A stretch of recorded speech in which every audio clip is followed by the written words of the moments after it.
শেখ হাসিনাকে যেভাবে দিল্লিতে পাঠিয়েছি আপনাদেরকেও পাকিস্তান পাঠাবো। আমরা তীব্র নিন্দা এবং প্রতিবাদ জানাই।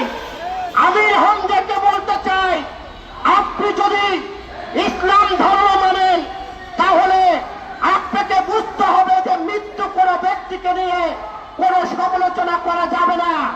কিন্তু এই কুলাঙ্গার আমির হামজা গতকালকে আমাদের প্রিয় নেত্রী দেশনেত্রী বেগম খালেদা জিয়ার ছোট ছেলে আরাফাত রহমান কোকোকে নিয়ে যে পরিচিতপূর্ণ বক্তব্য দিয়েছে, আমরা প্রতিবাদও জানাবো না, নিন্দাও জানাবো না। তবে শেখ হাসিনাকে যেভাবে বাংলার জনগণকে নিয়ে দিল্লিতে পাঠিয়েছি আপনাদেরকেও পাকিস্তান পাঠাবো। এর বেশি সময় লাগবে না। কাজেই লাগাম দিয়ে বক্তব্য দেবেন, এমন করে বক্তব্য দেবেন না বাংলাদেশের কোন মানুষ আপনাদের বিরুদ্ধে আন্দোলন সংগ্রাম করবে।